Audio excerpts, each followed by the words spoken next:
Hello, I'm Kathy McBreen, President of Millionaire Corner, and we're here today to talk with Bill Herr, an expert in the options market, a little bit about what's going on in the markets today. Hi, Bill. It's great to see you. Hi, Kathy. How are you? I'm good. So, in the last couple of months, the BRICS have had a big impact on what's going on in the markets. What do you see is happening in the next few months?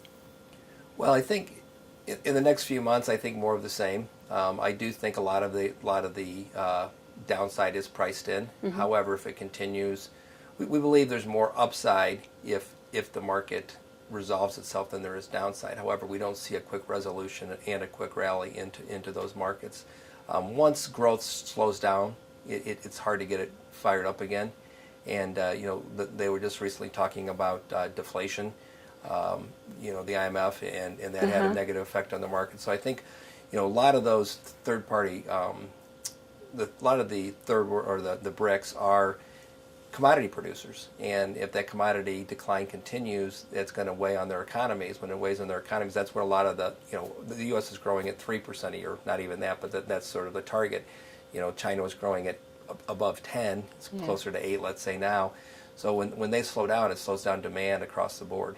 So what are you telling your clients to do this year? Our biggest thing is lowering duration on your bonds. We've spent 2013 doing that.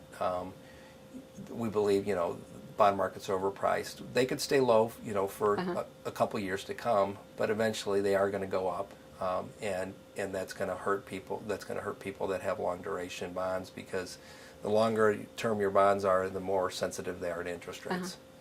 So that would be number one. Number two, the other thing we're doing is we're taking a more cautious approach. We tend to hedge our risk. We use options for that. So depending on the markets, we're more aggressive or more conservative. And I would say our hedges are tighter than they've been in a while. Anything else that we haven't talked about you think is important? Well, we think there's some areas that are overvalued and undervalued. We definitely have a large cap bias over small cap. We think small cap's been overdone, and the risk premium in that area is not big enough to invest heavily into there. And then when we drill down to the sectors, we believe that technology and financials have the biggest margin of safety to invest in. And we're also looking at the beaten down oil and energy extraction and services for our clients to invest in. Well, thank you so much, Bill. That was very insightful and really helpful. And if you want to hear more information about the markets and what's going on, please come to millionairecorner.com.